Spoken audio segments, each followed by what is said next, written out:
The sun beat down upon Coyote's Ridge, turning the town's single dusty street into a shimmering ribbon of heat. The desert had no mercy this time of year. Every rock baked, every breath a dry whisper of wind carrying sand and sorrow. Yet that afternoon the people of the valley gathered at the white wooden church that sat atop the hill, its bell tower gleaming faintly beneath the vast, endless sky. Inside, the air was thick with perfume, starch and anticipation. Women fanned themselves with folded hymn books. Men shifted in their stiff collars, wiping sweat from their necks with handkerchiefs. Even the children sat unusually still. It was not every day that Judge Whitmore's daughter, Clara, was to be married, least of all to Sheriff Thomas Briggs, the most powerful man in the county. Clara stood before the altar like a porcelain figure carved too finely for this rugged land. Her golden hair glimmered under the sunlight that filtered through the stained glass window above her.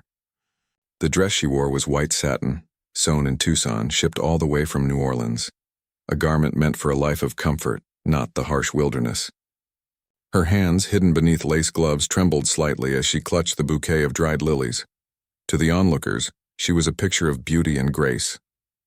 To herself, she was a prisoner standing before a cell she was expected to smile about. Her father, the judge, sat in the front pew, his expression carved in pride and stern authority. He had arranged this match as carefully as one might bargain a cattle deal. Briggs was older, weathered, a man whose mustache hid the cruelty in his grin. He had money, land, and connections with the railroad companies stretching across Arizona territory. To the judge, this was more than a wedding. It was a consolidation of power. Clara had never been asked what she wanted. The priest's voice echoed in the wooden rafters. "We are gathered here in the sight of God and these witnesses." His words blurred, muffled by the pounding of Clara's heart.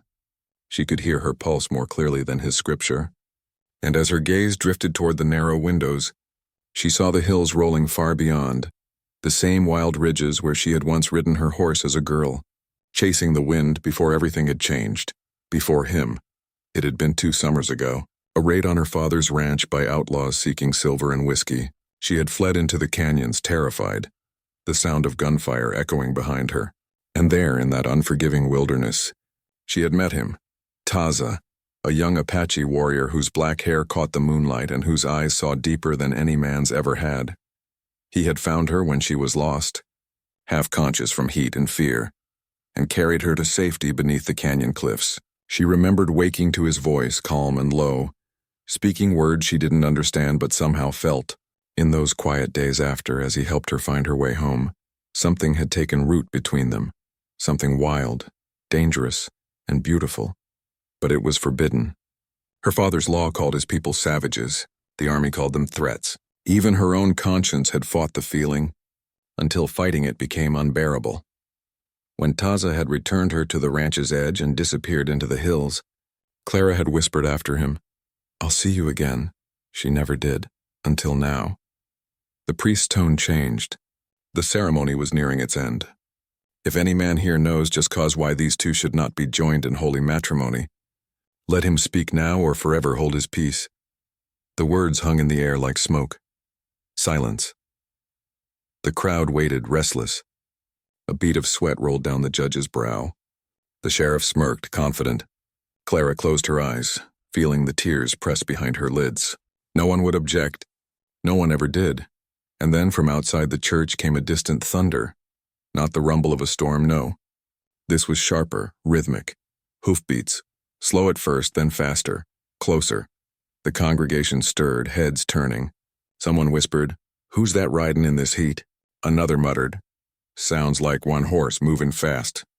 Then came the sound of steel, horseshoes striking stone, followed by a shout from the lookout boy outside. "Rider coming hard from the mesa." The priest faltered mid-word.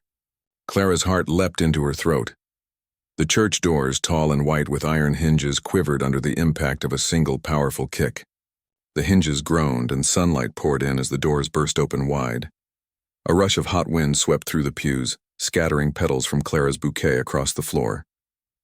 Dust swirled in golden light as every head turned toward the doorway. And there he stood. Taza. He filled the threshold like a vision from some other world, dark hair falling to his shoulders. his face proud and unflinching. He wore no uniform, no badge, only a chest plate of leather and turquoise, the mark of his people. A rifle hung at his back, a hunting knife at his hip. His horse, a paint stallion, snorted behind him, restless and wild as its master. Every man in the room froze. The sheriff's hand went to his revolver. The judge rose to his feet, red with fury. Women gasped. The priest made the sign of the cross, but Taza did not draw his weapon. He only stood there, chest rising and falling, eyes locked on the trembling bride. And when he spoke, his voice cut through the murmurs like a blade through silk. "I object to this wedding." A gasp rippled through the church. The judge thundered, "Get out of here, Apache. You got no right to speak in this house." Taza's gaze never wavered. "She does not love him," he said. His English was rough but certain, his tone burning with conviction. "She is not his to take." Clara could not breathe. Her fingers loosened, the bouquet slipping to the floor. The whole room blurred except for him. Briggs stepped forward, hand still on his gun. "You're trespassing, boy. You got 3 seconds to turn around before I put a bullet through your heart." Taza took a step inside. The wooden floorboards creaked beneath his boots. "Then you will have to shoot," he said calmly. Clara's lips parted, her heart breaking free of every chain her father had ever wrapped around it. "Taza," she whispered, the name trembling from her lips like a prayer. That single word stopped time. The sheriff's hand hesitated. The judge's fury faltered into disbelief. The warrior's eyes softened for the first time. "Clara," he said quietly, "I came for you." The silence that followed was sacred, electric. Outside, the wind howled across the plains as if the very earth approved of his defiance. Taza took another step forward, his shadow long across the church floor. "You can keep your laws," he said, his voice rising with the power of a man who had lived free all his life.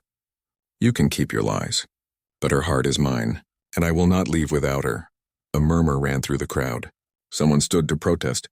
Others held their breath.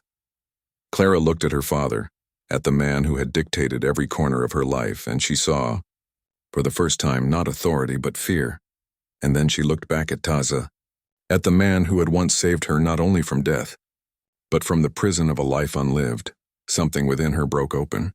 She tore the veil from her head, her golden hair falling loose. The priest gasped. The judge shouted her name, but she was already moving. With one motion, she crossed the space between them and took Taza's hand in hers. The church erupted, men shouting, women crying out, but neither of them looked back. The warrior and the judge's daughter stood together in that moment, two souls bound not by law or ceremony, but by something older and truer, something the desert itself seemed to bless. And as Taza turned to lead her into the sunlight, the church bell above them began to ring wildly, furiously, as if announcing to all of Arizona that love, once silenced, had found its voice again. The Church of St. Mary had never seen such a storm, not of rain or wind, but of fury and astonishment. When Taza, the Apache warrior, seized Clara Whitmore's hand and turned to face the stunned congregation, time itself seemed to halt. Dust still hung in the air like a golden fog, sunlight burning through it in trembling shafts.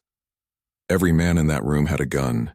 Every woman had a prayer half-formed, on her lips. And in the middle of it all stood two people, the judge's daughter and the outlaw Apache, their fingers entwined as if God himself had welded them together. The first voice to break the spell was Sheriff. "Briggs, you damned fool," he barked, the fury in his face twisting his scarred jaw. "You think you can walk in here and take what's mine?" Taza's gaze flicked to him, steady, unafraid. "She was never yours." The sheriff's revolver cleared leather in a flash, but so did 3 others from the pews. Guns gleamed under the dusty light. A half-dozen men rose to their feet, ready to kill the intruder. Judge Whitmore's voice thundered across the pews like the crack of a gavel. "Hold your fire." The command stopped them, though hands trembled and tempers strained. The judge rose, his black coat fluttering like a crow's wing. His gray hair glistened with sweat, his eyes blazing with something between outrage and disbelief. "Do you have any idea what you've done, boy?" he hissed. "You've just signed your death warrant. You think you can defy the law, defy me?" Taza's answer came quiet, low and firm. "The law is not the same as what's right." Clara could feel his heartbeat through his hand, and strong, wild, steady. For the first time in months, her own heart matched it. The judge turned on his daughter. Clara, step away from him. This is madness. You're frightened. You don't know what you're doing. But she did not move. Her blue eyes shone with a clarity that stunned even her father. I know exactly what I'm doing, she said softly. I'm choosing him. Gasps swept the church. A matron fainted. Someone dropped a Bible that hit the floor with a heavy thud. Briggs's voice was a growl now, low and dangerous. You're gonna regret those words, Missy. You think that savage will give you a good life? He'll drag you into the dirt like the rest of his kind. Clara turned her gaze on him, calm, unflinching. He's already lifted me out of the dirt you call decency. The insult burned through the air like a bullet. Briggs lunged forward, but Taza moved faster. His hand shot out, striking the gun from Briggs's grip. It clattered across the floorboards, spinning to a stop beneath a pew. In the next breath, the sheriff swung a punch. Taza caught it, twisted, and slammed the man backward into the altar rail. The church filled with shouts as the two men collided. Strength against strength. Briggs reached for his knife, but Taza was quicker. A single, graceful motion and the blade was out of the sheriff's hand, sent skidding across the floor. He didn't draw his own weapon. He didn't need to. He simply stood over Briggs, breathing hard but steady, his dark eyes alive with fire. Enough, the judge bellowed. This is a house of God. Taza turned to him, his chest rising with each breath. Then let God decide who loves her. The room was silent again, the kind of silence that feels alive, heavy with the weight of every soul present. The priest, who had been standing frozen by the pulpit, finally spoke. His voice trembled. Son, whatever your feelings may be, this cannot be. You know what they'll do to you for this, for taking her. Taza's jaw tightened. Then let them come. Clara stepped closer, her veil gone, her golden hair now tangled and free. Her voice was clear, unshaken. Father, if you truly loved me, you wouldn't make me live a lie. Her father's expression faltered. Just for a heartbeat, the mask of law and power cracked to reveal something raw and human beneath. Clara, he said softly, you don't understand what you're asking. If you go with him, you'll never be welcome here again. You'll lose everything. She looked around, at the people whispering, at the town that had never seen her as more than the judge's daughter, the pretty ornament of her father's ambition. Then she looked back at Taza, whose face, fierce and strong, held more truth than all the sermons she'd ever heard. Then I have nothing to lose, she said. The judge's face hardened once more. Then you are no daughter of mine. Clara's lips trembled, but she did not look away. Then I'll be his. A murmur swept through the congregation like wind through dead grass. Briggs groaned from the floor, clutching his ribs. You won't make it 10 miles, he spat. You'll both hang before sunrise. Taza looked down at him, voice like stone. We'll see.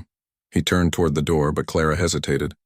For all her courage, the sight of her father standing there, stern, silent, his hands shaking with rage and heartbreak, struck her like a blow. Taza saw it. He stepped close, his hand rising to brush her cheek, rough fingers gentle against her skin. You can stay, he said quietly. If you stay, I will leave. No harm will come to you. Tears welled in her eyes. And if I let you go? He hesitated, his eyes dark and distant. Then I will ride until I forget your name. The thought hit her harder than a bullet. She shook her head, breath trembling. No, she whispered. I'd rather die beside you than live a lifetime without you. The church fell utterly silent at her words. Then Taza took her hand once more, and without another word they walked toward the open doors. The sunlight was blinding as they stepped outside. The dry wind whipped at her torn dress, scattering petals across the steps like snow. Behind them voices rose, shouts, orders, curses. Taza, Briggs roared. You're a dead man. The warrior swung up onto his horse in one smooth motion. He extended his arm to Clara. For a moment she looked back at the church and at her father, her old life, everything she was supposed to be. Then she placed her hand in his, and he pulled her up behind him. The stallion reared, hooves flashing in the light, and then thundered down the hill in a blur of motion and dust. The church bell above them began to toll again, slow, heavy, mournful, as if tolling for a funeral. And perhaps in a way, it was, for Clara Whitmore, the judge's daughter, was dead that day, but Clara of the desert, The woman who followed her heart into the wild was born. Inside the church, Judge Whitmore sank heavily into his seat, his face pale as ashes. The priest muttered prayers. The sheriff gathered himself, his pride wounded deeper than his ribs. Briggs spat blood onto the floorboards. "You'll want the cavalry, Judge. They'll be riding north." "He won't get far. I'll see that Apache hanging from a cottonwood before week's end." The judge didn't answer. His eyes stared blankly toward the open doors, where the desert wind still howled like a living thing. He had just lost his daughter, and maybe something of his own soul, to the very man he had taught her to despise. Far beyond the town, Taza's horse raced across the sunlit valley. Clara clung to him, the world rushing past in a blur of sand and sky. For the first time in her life, she felt weightless, free, alive. She didn't know where they were going, only that she belonged nowhere else but in his arms. The dust rose behind them, chasing them like ghosts of the life they had left behind. And as the horizon swallowed the town, Taza whispered without looking back, "Now the real fight begins." The desert swallowed them whole. The moment Taza's stallion leapt from the churchyard into the open plains, the world behind them, its laws, its boundaries, its shame, became nothing but dust in the wind. The hooves beat a rhythm that echoed through Coyote's Ridge Valley, fast and fierce, while the church bell still tolled like a ghostly heartbeat fading in the distance. Clara Whitmore clung to him, the silk of her wedding gown now tattered and streaked with the copper dust of Arizona. Her veil had torn away long ago, carried off by the same desert wind that had once whispered to her from her dreams. The air was hot and dry against her cheeks, but she had never felt so alive. Taza rode with the instinct of the land itself. Every movement of his body was in tune with the stallion beneath him. Every turn of his head a calculation born of survival, not fear. Behind them, faint at first but growing steadily louder, came the drumming of pursuit. The judge's men, the sheriff's posse. Taza did not need to look back to know. He could hear the iron-shod horses, the shouts, the faint glint of rifles catching the afternoon light. "They're coming," Clara whispered against his shoulder. "I know," he replied, his voice calm, steady as stone. "Hold on to me." He turned the stallion northward, toward the Black Mesa Canyon, a maze of stone ridges, dry riverbeds, and ancient paths known only to the Apache. Few white men dared ride there out, not because of superstition, but because once you entered its narrow gorges, the land swallowed you whole. The sun sank lower, the sky bleeding into gold and crimson. The heat began to fade into the long, trembling coolness of evening.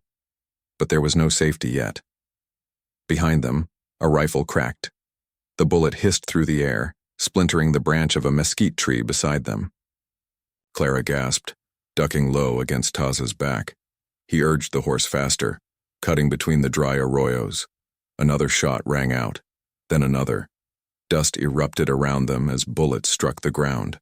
Taza turned sharply left, guiding the horse into a narrow ravine. The walls rose steep on either side, shadows deepening as the last light faded.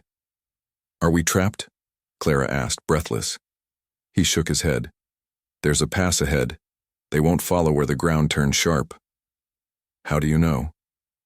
"Because their kind rides by sight," he said. "My people ride by memory." They reached a narrow cleft where the canyon walls nearly touched overhead. The stallion squeezed through, hooves striking sparks from the stone. The sounds of pursuit dimmed behind them, the echoes of gunfire swallowed by the maze of rock. At last, when the darkness deepened into blue twilight, Taza slowed the horse and dismounted. His breathing was steady, but Clara could see the strain in the set of his jaw. "Come," he said softly, extending his hand. "We rest here." They found shelter beneath an overhanging cliff, where the wind whistled softly through the cracks. Taza gathered dry brush and struck flint until a small fire flickered to life, its orange glow painting the stone with warmth. Clara sat near the flames, her body trembling from exhaustion, her wedding gown torn and ruined. Taza approached her quietly, carrying a canteen. "Drink," he said. She took it, her fingers brushing his. How far do we have to go? He looked out toward the mouth of the canyon, where the stars were beginning to appear. Far enough that they cannot find us. Beyond the river, into Apache lands. And then? He turned to her, his dark eyes reflecting the firelight. Then we see if the spirits will let us stay. She lowered the canteen, studying him in the flickering light. His face was cut from shadow and strength, every line shaped by struggle and pride. Yet there was something in his eyes, something softer when he looked at her. Taza, she said quietly, do you regret coming for me? He hesitated. The fire popped between them, a spark leaping up like a small star. I regret nothing that comes from truth, he said, only the time I lost before I found you. The words hit her like a wind through her chest. She felt tears sting her eyes, not of fear or sorrow, but of something deeper, stronger. You risked your life, she whispered. They'll never stop chasing you now. He smiled faintly. They never stopped before.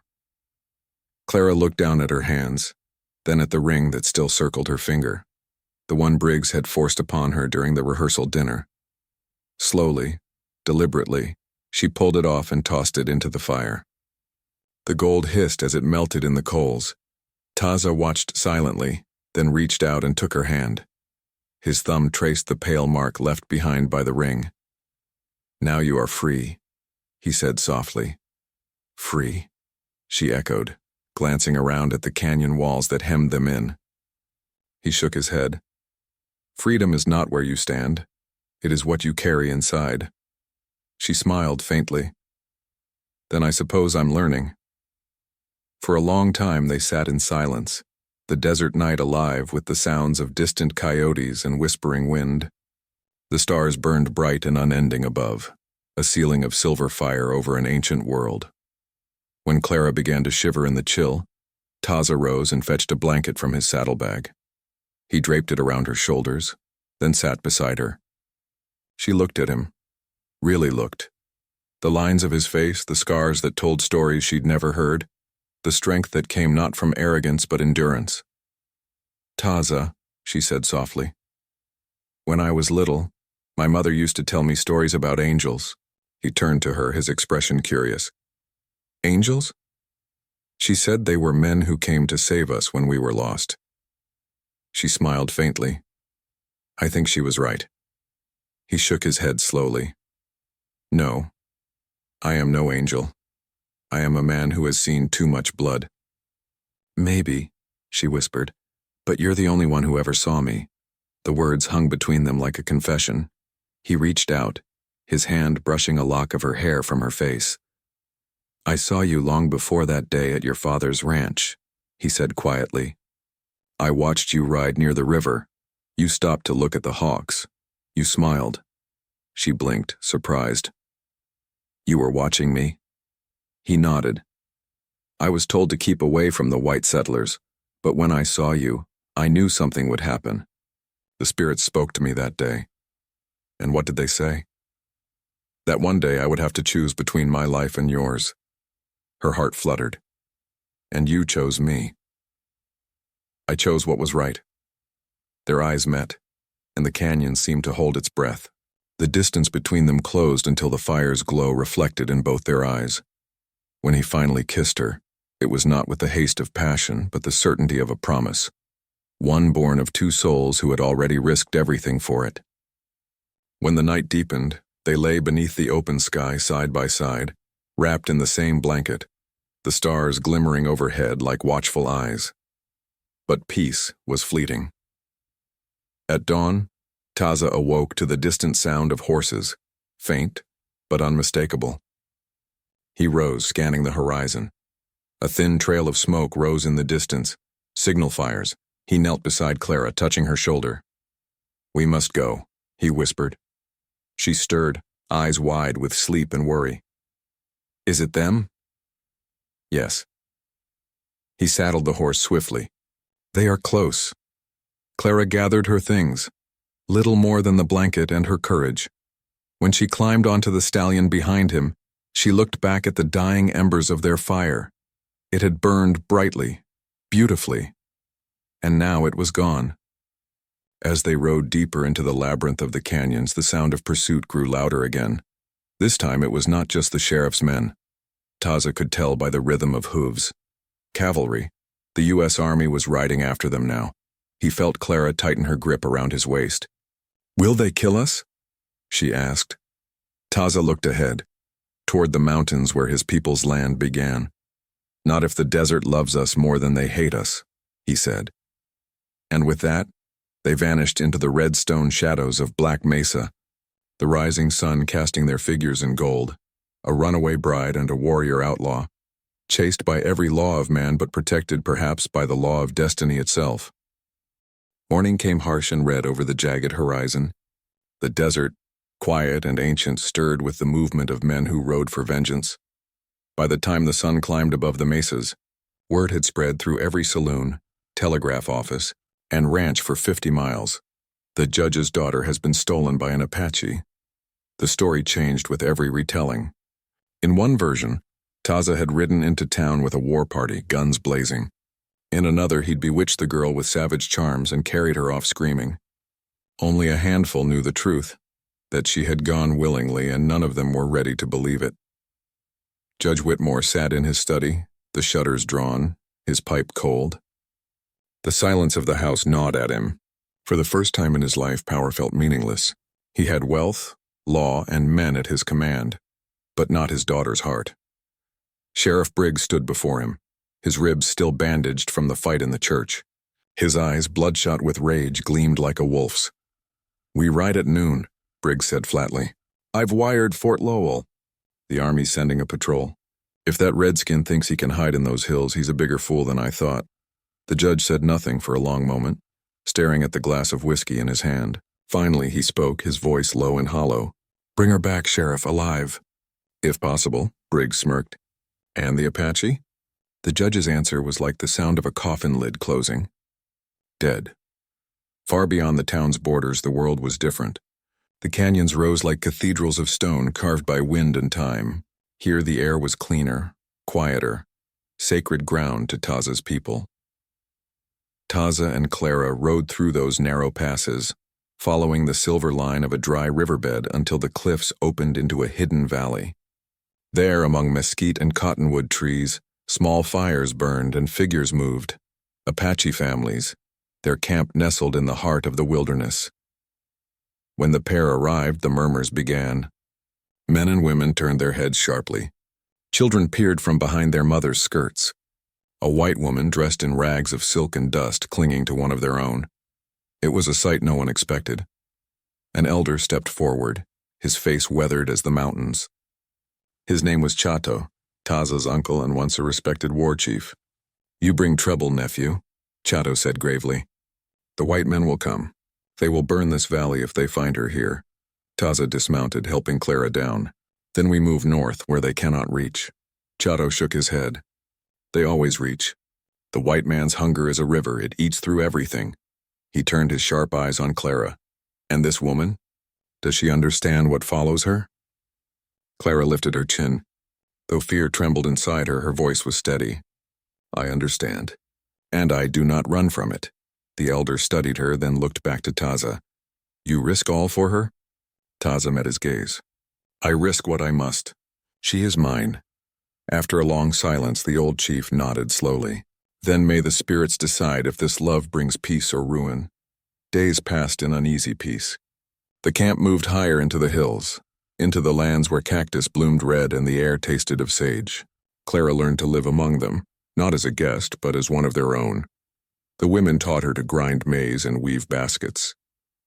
The children followed her with laughter, curious about her pale skin and bright hair.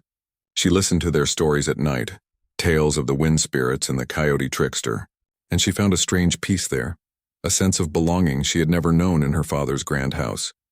She began to wear Apache dress, light doeskin that allowed her to move freely. Her hair, once tied and pinned, now hung loose in the desert breeze. She walked barefoot through the sand and felt the earth pulse beneath her feet. Taza watched her from a distance sometimes, pride and sorrow mingling in his eyes. He had brought her into his world, but he knew it could not last. He had seen too many promises broken by the white man's law. One evening, as the campfires flickered low and coyotes howled in the distance, Taza sat beside her by the riverbank. The moonlight shimmered off the water, turning her face silver. "You do not belong to my people," he said quietly. "They will never accept you." Clara looked up at him. "Do you?" He frowned slightly. "Do I what?" "Do you accept me?" His expression softened. "I did the moment I saw you." She smiled faintly, leaning against his shoulder. "Then that's enough." They sat in silence, the world narrowing to the warmth between them. But before dawn, the dogs began to bark. Taza was on his feet in an instant. He could feel it in the air, the distant thunder of hooves. He climbed the nearest ridge, eyes narrowing as he looked south. In the valley below, torches moved like fireflies in the darkness. Lines of riders, dozens of them. Cavalry uniforms glinted under the moon. "They've found us," he muttered. By the time he returned to the camp, everyone was awake. Men armed themselves with rifles and bows. The women gathered the children and supplies. Clara rushed to him, eyes wide with fear. "What do we do?" "We fight," he said grimly. "We cannot outrun them now." She shook her head. "They'll kill everyone just to reach me." Taza gripped her shoulders. "No, they come for me too. The white law does not need reason. It needs blood." Before she could answer, the first shots rang out. The soldiers rode hard into the valley, firing as they came. The Apache warriors met them with the fierce cries of their ancestors. Arrows and bullets streaked through the night. Horses screamed, men shouted, and the air filled with the acrid smell of smoke and gunpowder. Taza led the defense, his rifle cracking with deadly precision. He fought like a spirit of the desert, swift and unyielding. But for every soldier that fell, two more came behind. The ground was chaos. Men falling, torches spilling, the earth trembling beneath the charge. Clara hid behind the rocks, her heart hammering. She saw Taza standing alone against a line of soldiers, his figure lit by the flames. He took down one, then another, but a rifle cracked from behind, and he staggered, clutching his side. "Taza!" she screamed. Without thinking, she ran into the open. Bullets whined past her as she dropped to her knees beside him. Blood seeped through his shirt, dark and hot. He tried to speak, but she pressed her hand against his wound. "No," she said fiercely. "You're not leaving me. Not like this," he smiled faintly through the pain. You were never meant for this life." She shook her head, tears streaking her dusty cheeks. "Then I'll die with it." The battle raged around them, but something shifted in the distance. A horn sounded. The cavalry began to pull back, retreating toward the valley. Their commander, seeing the cost of pursuit in this brutal land, signaled the withdrawal. Slowly, the gunfire ceased. Smoke drifted through the canyon like ghosts of the fallen. Clara held Taza's hand, her voice breaking into whispers. "It's over. You're safe. It's over." He closed his eyes, breathing raggedly. "No, Clara. Nothing's ever over. Not between our worlds." By dawn, the soldiers were gone. The Apache buried their dead in the red sand and sang to the spirits. Clara sat beside Taza's resting place, his head in her lap. The wound had been cleaned and bandaged, but his strength had not returned. She wiped the dust from his brow, whispering prayers in English and in the fragments of Apache she had learned. When he stirred, she bent close and he whispered, "If I die, promise me you'll go home." She smiled through her tears. "My home is wherever you are." His eyes softened, and for the first time that night he truly smiled. The wind shifted, carrying the scent of sage and rain from far-off storms, and in that moment, amid the ruins of battle and the hush of the morning, love, ragged, stubborn, and unbroken, still breathed. Years passed. The desert remained as it always did, vast, unyielding, eternal. The sands shifted, the wind carried new stories, and the people who once filled those valleys became whispers in the stone. But some names refused to fade. Travelers riding between Tucson and the San Pedro River still tell of Wedding Bell Canyon, a place hidden among the red cliffs where the air hums with memory. Some say it's cursed, others that it's blessed. But all agree if you ride there at dusk when the sky burns gold and violet, you'll hear a bell ring faintly across the wind. And that bell, they say, marks the spot where an Apache warrior once defied the world to claim his bride. In the spring of 1887, a prospector named Tommy Graves came wandering through those parts chasing rumors of gold. He was a rough man, sunburned and half-drunk, with a heart that had never known poetry. But when he stumbled into that canyon, something stopped him cold. There, Half buried in the sand near a dry creek bed, stood the weathered remains of an old mission bell, its surface cracked, its chain long broken. Beside it lay the ruins of stone foundations and the faint shape of an altar, scattered by time and carved into the rock behind it, so faint you could only see it when the sun hit right, were the words, "She chose love over law." Tommy told the story when he reached the next town, and the folks there, being hungry for legend, filled in the rest, the truth. However, the truth that history forgot was quieter, sadder, and far more beautiful. After the battle in the valley, Taza never fully recovered. The bullet had lodged deep near his ribs, and though the wound closed, it left him weakened. But he lived because Clara refused to let him go. They left the Apache camp when the soldiers' patrols drew too close. Together they rode north through dust storms and hunger, until they reached a hidden canyon the locals called Cañón de las Campanas, the Canyon of Bells. It was a place Taza remembered from childhood, where the wind struck the cliffs and made a sound like distant chimes. There they built a life, small and secret. Taza hunted what little game the desert offered. Clara tended a garden near the stream that trickled through the rocks. They built a hut of mud and cedar, humble but strong.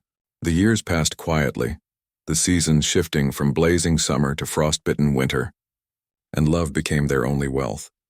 Sometimes, when the moon was high, Taza would climb the ridge and light a small fire. He said it was to guide wandering spirits home. Clara would watch him, his figure outlined against the stars, and wonder if he ever regretted giving up his world for her. He never said so, but sometimes when he looked east toward the horizon, his eyes would darken with memories of war, of brothers lost, of a people fading into the edges of a white man's land. She would come to him then, take his hand and remind him softly, "You are not alone, Taza," and he would smile. "No, little dove, not while you breathe." In the spring of the 3rd year, Clara gave birth to a son. He was strong, his skin the color of sun-warmed copper, his eyes bright as desert water. They named him Lone Bell, after the sound of the canyon that had sheltered them. Taza taught him the Apache tongue and the old stories, the songs of the eagle and the coyote, the dances of the rain spirits. Clara taught him to read the sky, to gather herbs, to speak gently even when the world shouted. Together, they raised a child who belonged to both worlds and to neither. But peace, like the desert bloom, never lasted long. One summer morning, Clara awoke to find riders in the distance, men in blue coats and wide hats, soldiers on patrol. They didn't know she was there, not yet, but she could feel the danger. When she told Taza, his face hardened. "They won't stop until we are ghosts." They packed what little they had. Taza led them through narrow ravines toward the mountains, but the soldiers saw their tracks. Shots rang out behind them, echoing off the cliffs. Taza turned and fired once, twice, driving them back, buying time for his wife and son to run. Clara begged him to come. "Taza, please, leave them. Let's go." But he shook his head. "If they see us together, they'll never stop. Go, my heart. Take our boy north." She refused, grabbing his arm. "Not again. I won't lose you again." He looked at her then, the woman who had defied her father, her world, her very name for him, and his eyes softened. "Then we'll stand together," he said quietly, "as husband and wife." The soldiers came around the bend, rifles raised. The canyon was filled with gunfire. The sound rolled and thundered off the walls until it seemed the earth itself was crying. When it was over, the soldiers found no one. Only the echo of a bell, faint, as if ringing far away. Months later, a rancher found a small boy wandering near the northern trails, a crude necklace of bone and silver around his neck. He couldn't say who he was or where he'd come from, only that his father was brave and his mother sang to the moon. The rancher took him in, and years later, when that boy grew into a man, he told the story to his own children. The story of the Apache who stopped a wedding and the lady who chose love over law. He never knew that people would come to call that place Wedding Bell Canyon. Generations passed. The desert swallowed what it could, tracks, bones, memories. Towns rose and fell. The railroad came, the mines closed, and the land grew quiet again. But every so often, travelers still spoke of strange things. One said he'd seen a campfire burning high in the cliffs, though no one lived for miles. Another claimed he'd heard laughter, soft like a woman's voice carried on the wind. And a preacher, passing through on his way to Tucson, swore he saw two riders at sunset, an Apache warrior and a woman in white, moving side by side into the red light of the canyon, their silhouettes fading like spirits. The preacher said he tried to follow, but the trail ended at a wall of stone. There was no path, no prints, only a whispering breeze and the distant sound of a bell. He never forgot it. Today, locals still say the bell rings whenever two lovers defy the world to be together. It's become a kind of blessing, a legend carved into the soul of the land. Cowboys carving their initials into the canyon wall still whisper the old tale. Love ain't law, and law ain't love, and sometimes, if you stand there long enough, you'll feel a warmth on the wind, like the desert itself remembering. Because somewhere beyond the veil of time, Taza and Clara still ride beneath the burning skies, his hand reaching for hers, her laughter echoing through the rocks, not ghosts, not spirits, but eternal lovers, free at last in the country that tried to tear them apart.